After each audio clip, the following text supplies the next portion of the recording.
Assalamualaikum warahmatullahi wabarakatuh. Alhamdulillahirrabbilalamin wa bihi nasta'in wa ala umuri dunya waddin. Wassalatu wassalamu ala asrofil anbiya'i wal mursalin Sayyidina Muhammadin wa ala alihi wa sahbihi ajma'in. Amma ba'du. Untuk adik-adik semua, siswa-siswi kelas 11 Madrasah Aliyah Negeri 4 Sukabumi, marilah kita sama-sama belajar tentang pertemuan pertama di mata pelajaran sejarah Indonesia. Yang hari ini Bapak akan menjelaskan tentang bab pertama ini masuk ke dalam imperialisme dan juga kolonialisme, ataupun sebaliknya, kolonialisme dan juga imperialisme.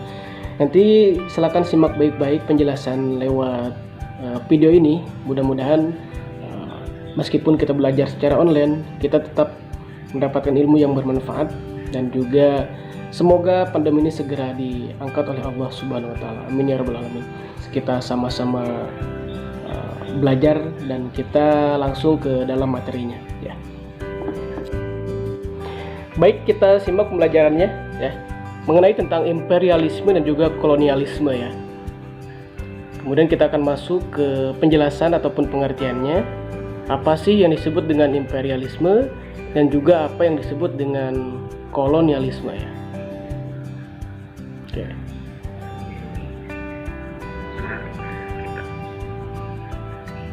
Oke.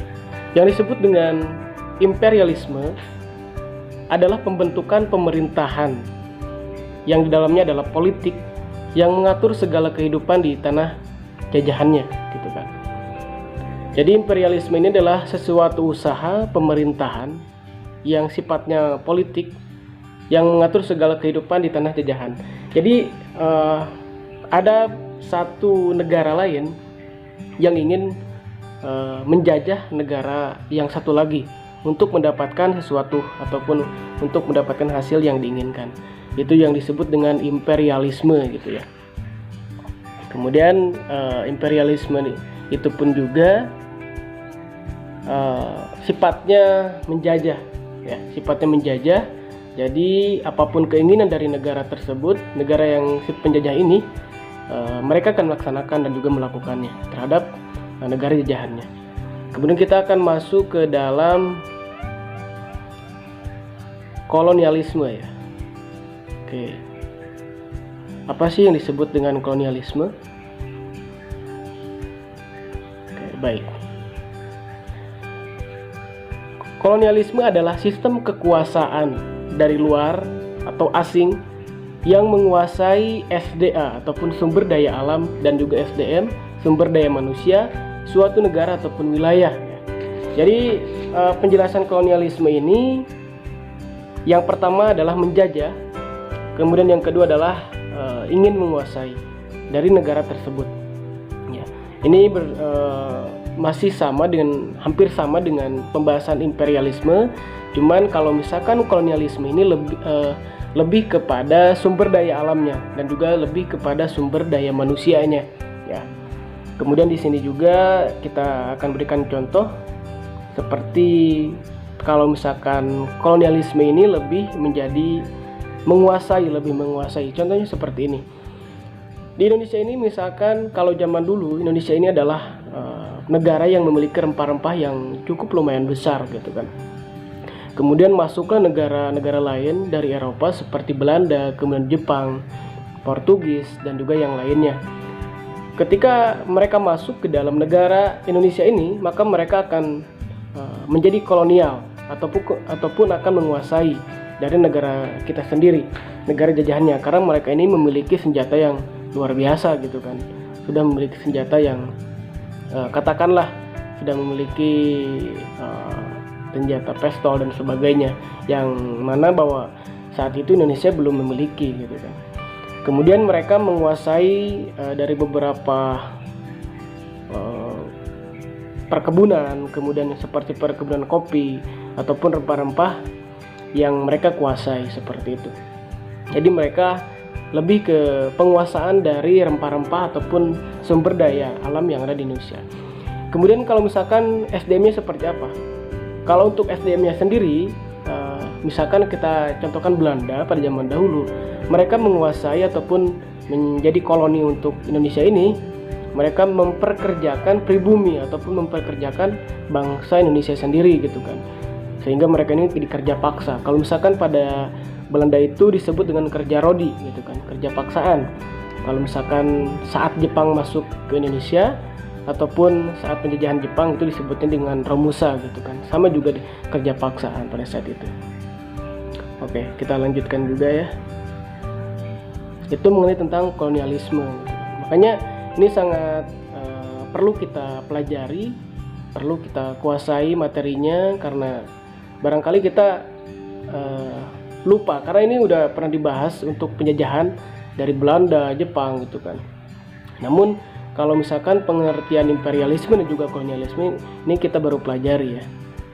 Makanya kita sama-sama belajar di sini ya. Kemudian kita akan masuk ke dalam latar belakang ya. Apa sih yang melatar belakangi dari imperialisme dan juga kolonialisme ya? Tentunya ini ada beberapa sebab ya. Ada beberapa alasan mengapa bangsa Eropa jauh-jauh datang ke Indonesia, untuk apa gitu kan. Kita di sini akan mengetahui penjelasannya ya. Jadi bangsa Eropa seperti Belanda, Portugis, Prancis, Inggris, itu mereka masuk ke Indonesia itu untuk apa ya? Kan mereka jauh gitu kan, jauh, karena mereka juga menjelajah. Di sini kita akan melihat penjelajahan laut orang Eropa. Mereka datang ke Indonesia tentunya memiliki visi gitu kan, memiliki keinginan ataupun memiliki sesuatu, menginginkan sesuatu. Makanya mereka jauh-jauh datang ke Indonesia. Nah, maka di sini yang pertama alasan sebab mereka masuk datang ke Indonesia, bahwasanya orang Eropa ini melakukan penjelajahan laut karena mereka terinspirasi oleh para pelaut muslim seperti Uqbah bin Nafi, itu abad ke-7. Kemudian ada Khosros bin Sa'id bin Aswad, yaitu abad ke-9. Jadi yang pertama mereka terinspirasi dari pelaut muslim yang mengetahui ataupun yang melihat dari kemampuan seorang Uqbah bin Nafi, yaitu seorang pelaut menjelajah gitu kan. Oke. Kemudian di sini untuk yang di kiri ini adalah patung dari Uqbah bin Nafi ya. Dari patung Uqbah bin Nafi, yaitu seorang pelaut muslim. Jadi mereka orang-orang Eropa ini pertama, ataupun orang-orang Kristen pada saat itu ya, mereka menjelajahi karena terinspirasi dari seorang pelaut muslim ini. Kemudian yang kedua, sebab mereka masuk ataupun penjelajahan ini, yaitu yang kedua adalah mereka melihat dari peta dunia yang dibuat oleh ahli geografi muslim, yaitu adalah Al-Idrisi pada abad ke-12. Maka kita harus bersyukur ya terhadap seorang muslim. Kita harus bersyukur menjadi seorang muslim. Karena apa? Karena orang-orang muslim zaman dahulu ini sudah luar biasa gitu kan. Mereka sudah memiliki kemampuan, mereka sudah memiliki keahlian yang tentunya mereka tidak mereka adalah orang-orang terpilih lah gitu kan. Itu orang muslim ya. Sampai orang-orang Kristen pun mereka melihat dan juga terinspirasi dari orang-orang muslim ya, seperti yang digambar ini. Kemudian peta juga yang dibuat ahli geografi muslim Piri Reis.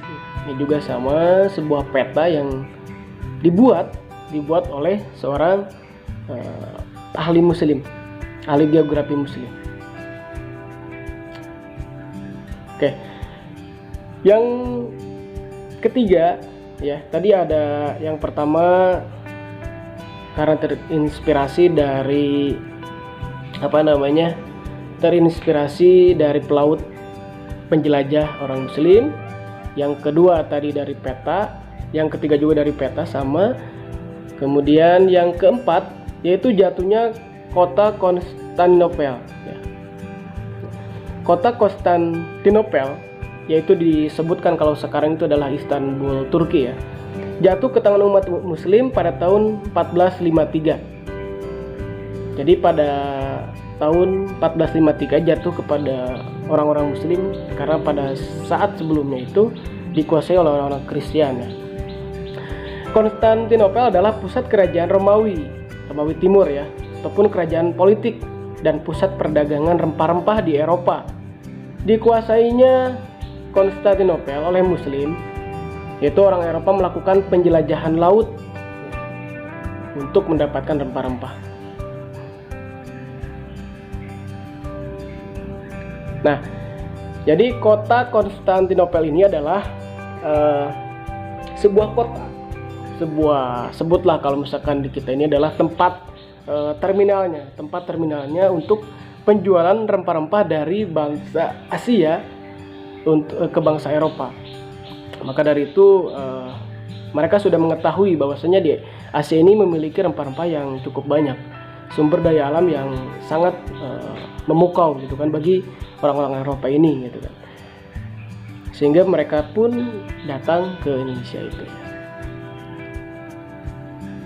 Oke, jadi intinya ada untuk penjelasan pada pertemuan kali ini kita menjelaskan tentang imperialisme dan juga kolonialisme, kemudian sebab masuknya mereka ke Indonesia ini gitu kan. Maka demikian untuk penjelasannya, silakan disimak baik-baik, kemudian dipelajari lebih lanjut, kemudian dipahami, karena pada dasarnya sejarah adalah sesuatu hal yang harus kita kuasai ya. Kita tidak akan pernah terlepas dari sejarah ya, makanya ada pepatah ataupun ada kata jas merah ya, jangan pernah melupakan sejarah. Artinya kalau kita mampu menguasai sejarah, tentu kita akan mampu juga untuk memberikan penjelasan kepada orang lain bahwasanya pada saat dahulu ini seperti ini ataupun seperti itu, dan saat ini kita jelaskan seperti sekarang ini. Baik, demikian untuk pertemuan pertama di materi sejarah Indonesia. Mudah-mudahan bermanfaat dan juga menjadi motivasi untuk kita tetap belajar, motivasi untuk kita tetap berusaha meskipun di masa pandemi ini. Dan Bapak harap siswa-siswi kelas 11 ini menjadi disiplin dalam waktu, bisa juga disiplin dalam pengerjaan ataupun tugas-tugas yang akan nanti ke depan kita akan laksanakan. Terima kasih, mudah-mudahan bermanfaat ya. Terima kasih. Wassalamualaikum warahmatullahi wabarakatuh.